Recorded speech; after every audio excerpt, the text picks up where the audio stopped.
Well, hi guys and girls, Emma again. Welcome back to the spare room. I've had a couple of requests about this video when it happens, so I'm going to do it. I've got some problems with this belt. If you have a look, we'll have a bit more of a look at it on the bench, but it's a clipper fastened belt. It's done pretty good service here, and I've sort of been waiting for new belt to turn up. This one's a bit tired, and it was time it was replaced.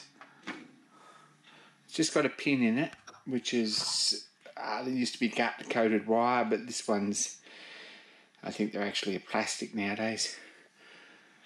And that goes around there like that. And the belt's off. Easy as that. Spindle might be a fraction loose there, we might have to look at that. But for now, let's just change the belt.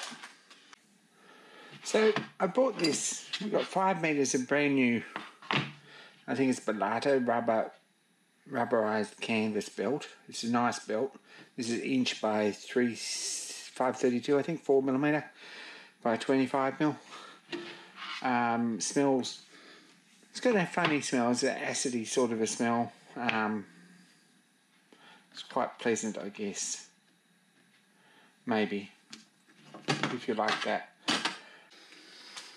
And hidden away where no one can find it, I've got this, which is a box of clipper fasteners for this belt. Basically, there's a box of fasteners here, which look like this when they come. They've got a thick paper or a tar paper sort of thing holding them apart. That's all perforated, and they've got staggered staples, long on this side and short on this side, and then it's next one's long on this side and short on this side. You cut the centre out and they're quite sharp to grip the belt.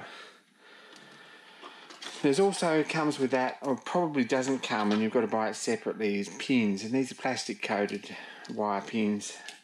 They're plastic coated so that the staple, when the belt gets tight, grips the pin and stops it coming out. So we've got that. And the other essential bit of equipment is this, which is a clipper belt splicer. It's a few years old, but it says Clipper Belt Laser Company. Just looking at that, Grand Rapids in Michigan, USA. If you buy one of these, there's a few different types, but this is, if you buy one of these, make sure, one, it's got the pin on it with a chain. You need that. And two, all the teeth are nice and straight and hasn't been abused too much.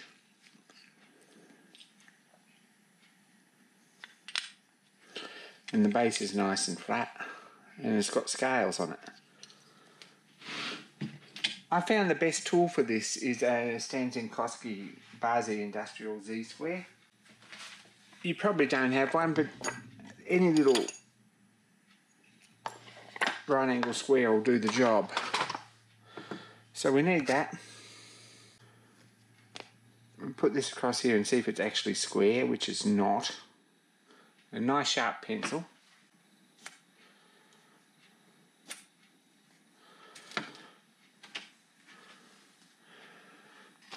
And a nice sharp disposable cut knife.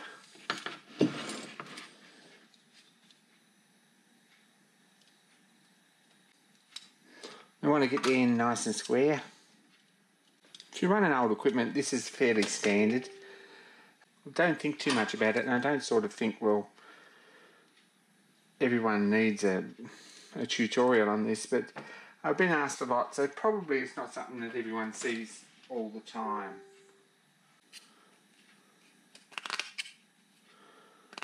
Usually I cut this piece out of here with the scissors. And we want to measure how many we need and go one short. This is trial and error, and you might have to do it a couple of times just to get it right.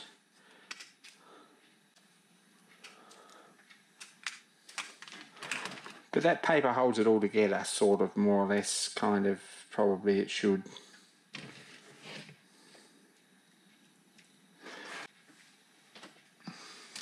And this goes, if we take these papers off now, we can just rip them off. The instruction book always says leave them on. I find that the tail of the belt gets a bit noisy if you do. It probably doesn't matter, and it's probably a good thing in some applications to have that extra reinforcement. I don't tend to do it with this machine. So this pin goes through here and holds all these in place, and they're all staggered like they should be. And we can sit this in here so that one pin's close to the edge and there's a gap on the other end is what we want.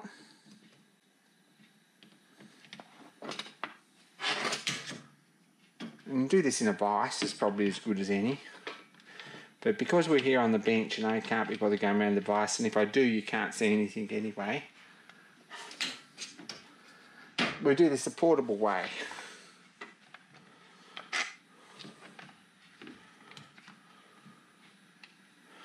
Which is a couple of clamps. This needs to go in here, and we need the little square so we can get this nice and square.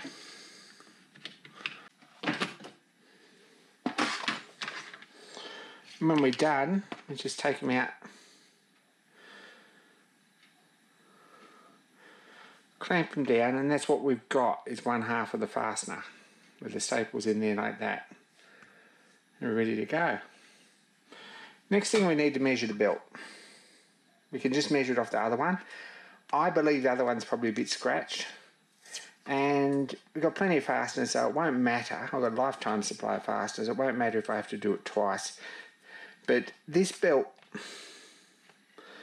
will stretch in the first couple of months of use. It'll stretch probably a couple of inch or something like that from experience. So what we're going to do is put it on the machine, measure it and mark it where it needs to be, and come back and do the other end.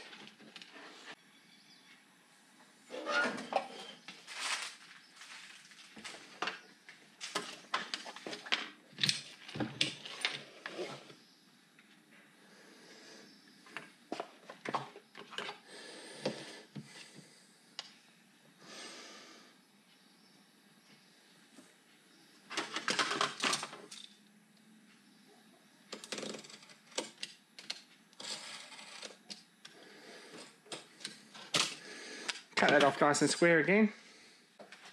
We put our roller belt away till we need it. We've got a project for that. I hope if I've got time in the next week or so I might make the necessary parts to get that on the machine. And cycle this round here, and we need to offset it the other way. That's what's important to make this work. And we've gone to the longest mark rather than the shorter mark, and I'm going to take a little bit more off that. Which isn't much, but it's probably going to be enough. Yeah, like that. Put this on here, and this is where it needs to be cut.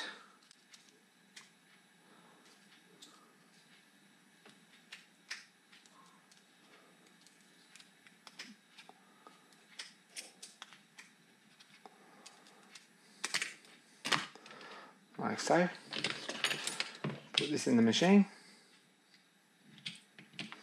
Put the pin in to stop it all escaping when you squeeze it up, which is important.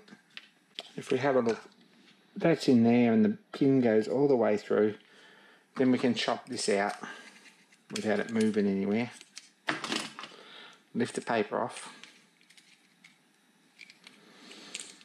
Like I said, it's perforated so that you can actually leave some of the paper on there. And I've seen belts joined with the paper on it, and it's a good reinforcing on a leather belt, but on this stuff I don't think it matters very much. So the short one goes on that side, I think. Yep, we get that like that. We want it nice and square. I'm just going to run across the vise and pinch this up. I'm going to slip the pin out. And there we are, we've got a complete belt. We can use the pin again that we used before. This should line up here on the edges nice. That's not far out really. This one's not doing a lot, and probably it's not going to last all that long here on the end. But it'll do a little bit and probably surprise you how long it does last. But that's a clipper fastening finished. The pin goes in here, like so. And that'll do pretty good service. So next job is to put it on the machine. So this goes under here.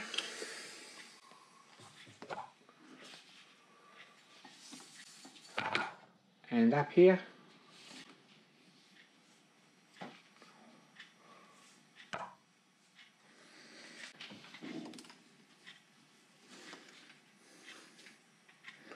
I find it to be nice and tight. We're probably about 1/4 of an inch too short to put it together, so we just slip this one off there. I'll put this in and we'll run him on, and I reckon we should have a pretty good belt. I feel the ridges on that pin already from last time. Slip that on. It's a little bit of slip in that and it's not quite tight enough.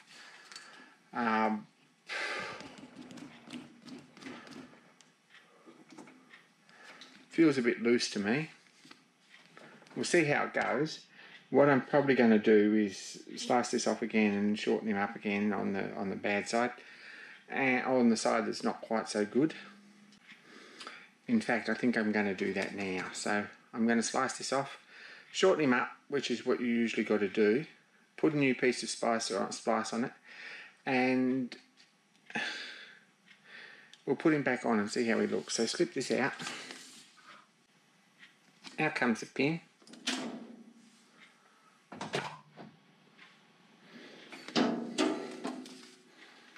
And I'll be right back.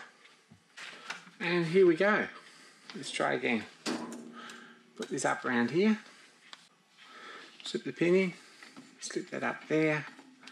And put this one up on the centre sheave, I think. That's getting there. It could still even be a little bit tighter. That's not bad.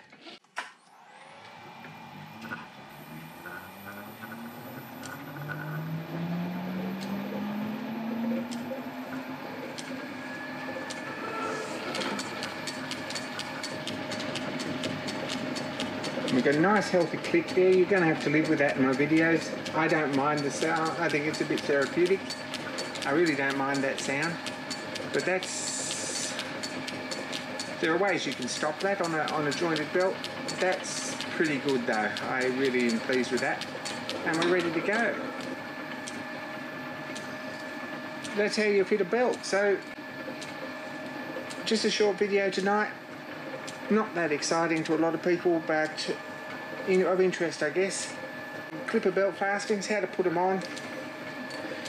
The most important thing is to get the ends of the belt shape and to get these offset enough so that the edges of the belt line up and you don't get a twist in it when you fit them, or they'll be back to front and it'll be one tooth out. So not a big job. Go about, I've cut. This belt's 1.2 metres long, 4 feet, something like that. I've cut that much out of it already. And it was 1/4 of an inch short when I measured it. So probably about an inch short, or 25mm short than the actual measured length. And I think we could go another 1/2 inch without any problems at all. But that'll do for a bit. Thanks for watching. Be kind to each other, and more soon, guys and girls.